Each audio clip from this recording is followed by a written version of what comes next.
नमस्कार, कैसे हैं आप सब। आज हम बात करने वाले हैं BMS admission procedure in Saint Xavier's Mumbai. यानी कि अगर आप बैचलर ऑफ मैनेजमेंट स्टडीज़ करना चाहते हैं सेंट जेवियर्स मुंबई से तो क्या एडमिशन प्रोसीजर होगा।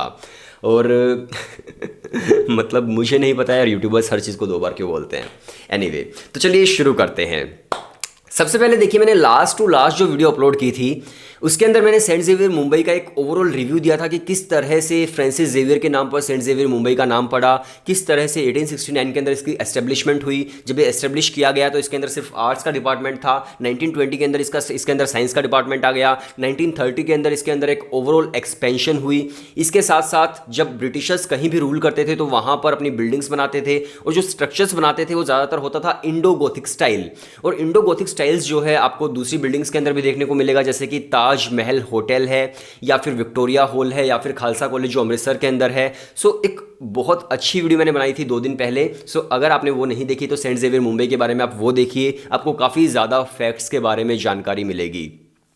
तो चलिए शुरू करते हैं BMS admission procedure in Saint Xavier's Mumbai. सबसे पहले हम लोग बात करते हैं एलिजिबिलिटी क्राइटेरिया की। सो अगर मैं एलिजिबिलिटी क्राइटेरिया की बात करूं तो 12th क्लास के अंदर आपका पास होना ज़रूरी है। उसके बाद आपकी जो डेट ऑफ बर्थ है वो 1 जून 1998 या उसके बाद की होनी चाहिए। और डेट ऑफ बर्थ का जो आप सर्टिफिकेट दिखा सकते हैं, या तो डीओबी सर्टिफिकेट आप दिखा दीजिए, डेट ऑफ बर्थ प्रूफ, या फिर आप 10th की मार्कशीट दिखा सकते हैं, या फिर आप स्कूल का पासिंग सर्टिफिकेट दिखा सकते हैं। अब देखिए, मैंने बहुत सारे आर्टिकल्स पढ़े जहां पर मुझे देखने को मिला कि अगर आप जनरल हैं तो आपके कम से कम 65% मार्क्स होने चाहिए 12th क्लास के अंदर। अगर आप ST SC हैं तो आपके 55% मार्क्स होने चाहिए 12th क्लास के अंदर। अगर आप क्रिश्चियन माइनॉरिटी से बिलोंग करते हैं तो आपके कम से कम 60% मार्क्स होने चाहिए, तभी आप एलिजिबल हो पाएंगे। अब इसके बाद हम लोग बात करते हैं कि किस बेसिस पर एडमिशन होता है।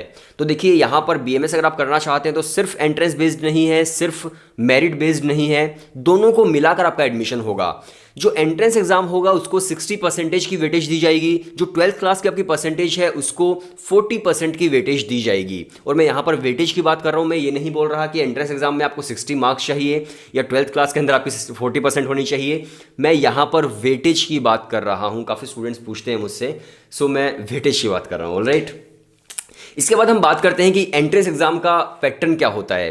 तो देखिए, एंट्रेंस एग्जाम जो होता है आपका 5 सेक्शंस के अंदर डिवाइडेड होता है। सबसे पहले आपका होता है वर्बल, जो कि 20% का होता है। वर्बल यानी कि इंग्लिश है, इंग्लिश कॉम्प्रिहेंशंस हैं, जो कि 20 मार्क्स का 20% का आपका होता है। इसके बाद 20% जो होता है वो होता है लॉजिकल रीजनिंग, 20% जो होता है वो होता है जीके, 20% आपका मैथमेटिक्स मिलेगा और 20% आपका डेटा इंटरप्रिटेशन मिलेगा। और इस तरह से 100% का पूरा आपका एक जो एग्जाम है वो सेट हो जाएगा। तो यहां पर इसके बाद बात करते हैं टोटल नंबर ऑफ सीट्स क्या है।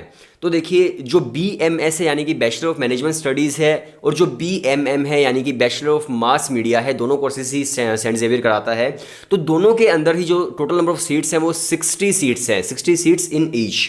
इसके अंदर देखिए 15% जो है, यानी कि 60% का 15% जो है वो मैनेजमेंट कोटा के लिए रिजर्व होता है। मैनेजमेंट कोटा क्या होता है, जितने भी प्राइवेट इंस्टीट्यूशंस होते हैं उन्हें गवर्नमेंट से कोई भी ग्रांट नहीं मिलता है, तो उन्हें इनकम करने के लिए उन स्टूडेंट्स को एडमिशन देना पड़ता है जो एग्ज़ाम क्रैक नहीं कर पाते। तो यहाँ पर मैनेजमेंट कोटा के लिए जो सीट्स रिजर्व हैं वो 15% सीट हैं उस 60 सीट्स की। इसके बाद हमारे पास सीट्स बच जाती हैं 51 सीट बच जाती हैं। तो 51 सीट के अंदर 50% रिजर्वेशन है क्रिश्चियंस का। तो उसके बाद जो हमारे पास सीट्स बच जाती हैं वो होती है 25, और 25 सीट्स के अंदर से लगभग 22 या 23 जो सीट्स होती हैं वो होती हैं जनरल के लिए, और बाकी जो सीट्स बच जाती हैं वो अलग रिजर्वेशन क्राइटेरियाज के लिए होती हैं। सो आई होप आप समझ गए कि अगर आप जनरल हैं तो काफ़ी कम सीट्स आपके लिए बच जाती हैं। इसके बाद हम लोग बात करते हैं कि डॉक्यूमेंट्स क्या क्या रिक्वायर्ड हैं अगर आपका फाइनल सिलेक्शन हो जाता है। तो अगर आपका फाइनल सिलेक्शन हो जाता है तो आपको क्या क्या डॉक्यूमेंट्स चाहिए होंगे। सबसे पहले 12th क्लास की मार्कशीट आपको चाहिए होगी, और जो जितने भी डॉक्यूमेंट्स मैं आपको बता रहा हूँ ये ओरिजिनल प्लस आपकी फोटोकॉपी सेल्फ अटेस्ट की हुई चाहिए होगी। सेल्फ अटेस्ट का क्या मतलब है, फोटोकॉपी के ऊपर आपको सिंपली साइन करना है और उसे ही सेल्फ अटेस्ट बोलते हैं। सो सबसे पहले आपको 12th क्लास की मार्कशीट चाहिए होगी। अगर आपके पास क्रिश्चियन माइनॉरिटी से अगर आप हैं तो आपको बैप्टिज्म का सर्टिफिकेट चाहिए होगा। अगर किसी भी डिफरेंट कास्ट से आप बिलोंग करते हैं रिजर्वेशन वाली तो आपको फिर कास्ट सर्टिफिकेट भी चाहिए होगा। या फिर अगर आप किसी स्पेशल कैटेगरी से बिलोंग करते हैं जैसे कि आप PWD हैं तो उस तरह का सर्टिफिकेट आपको चाहिए होगा। इसके अलावा अगर आपने 12th क्लास महाराष्ट्र बोर्ड के अलावा कहीं से की है तो उसके लिए आपको एक एलिजिबिलिटी फॉर्म आपको भरना होगा। जो एलिजिबिलिटी फॉर्म होगा वो कॉलेज के अंदर से आपको मिलेगा, और एलिजिबिलिटी फॉर्म फिल करने के लिए आपको 12th क्लास के अंदर आपका पासिंग सर्टिफिकेट सबमिट करना होगा और माइग्रेशन सर्टिफिकेट सबमिट करना होगा। जब आप इन दोनों को सबमिट करेंगे तो आप एलिजिबिलिटी फॉर्म भर सकते हैं और आपको एलिजिबिलिटी सर्टिफिकेट मिल जाएगा, और फिर आप आसानी से एडमिशन ले सकते हैं। अब बात करते हैं कि फीस स्ट्रक्चर क्या है बीएमएस की। तो देखिए बहुत कम फीस है, मतलब दूसरी यूनिवर्सिटीज़ के कंपैरिजन में तो कम ही है। जो दूसरी प्राइवेट यूनिवर्सिटीज़ है उनकी लाख में फीस होती है, लेकिन यहाँ पर काफ़ी कम है। फर्स्ट ईयर की फीस है आपकी including all charges 37,259। Second year की जो फीस है वो है 27,225 एंड थर्ड ईयर की जो फीस है वो है 29,144। सो आई होप आप लोग समझ गए हैं कि फीस जो है वो काफ़ी अफोर्डेबल है। इसके बाद हम बात करते हैं कि अगर आप फर्स्ट ईयर के अंदर एडमिशन ले रहे हैं तो आपको क्या क्या पढ़ना होगा। तो मैं आपको थोड़ा सा एक ओवरव्यू दे देता हूं कि जैसे बिजनेस कम्युनिकेशन है, प्रिंसिपल्स ऑफ मैनेजमेंट है, बिजनेस लॉ है, बिजनेस मैथमेटिक्स है, इंडस्ट्री लॉ है। सो इस तरह के जो सब्जेक्ट्स आपको फर्स्ट ईयर के अंदर पढ़ने होंगे, वो जो आपको स्क्रीन पर दिख रहा है कि सेकंड ईयर के अंदर क्या पढ़ना है, थर्ड ईयर के अंदर क्या पढ़ना है। सो इसी तरह के कुछ सब्जेक्ट्स हैं जो आपको पढ़ने होंगे।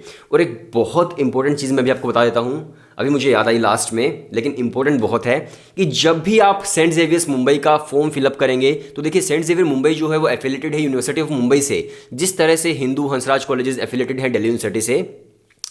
तो सेम वही प्रोसीजर है। सबसे पहले आपको यूनिवर्सिटी ऑफ मुंबई का एक एडमिशन फॉर्म भरना होगा, और उसके बाद आपको जो सेंट जेवियर मुंबई है उसका फॉर्म भरना होगा, और उसके बाद आपका एंट्रेंस एग्जाम होगा। आई होप आपकी जो जितने भी डाउट्स थे वो क्लियर हो गए होंगे। अगर आपके डाउट्स क्लियर नहीं हुए तो आप हमें कमेंट करके बता सकते हैं, मैं आपके डाउट्स क्लियर करने की कोशिश करूंगा। इसके साथ साथ अगर आप हमारा कोर्स परचेज करना चाहते हैं बीबीए, बीएमएस या फिर आईपीएम के लिए, तो आप हमें व्हाट्सएप पर मैसेज कर सकते हैं। वीडियो देखने के लिए शुक्रिया।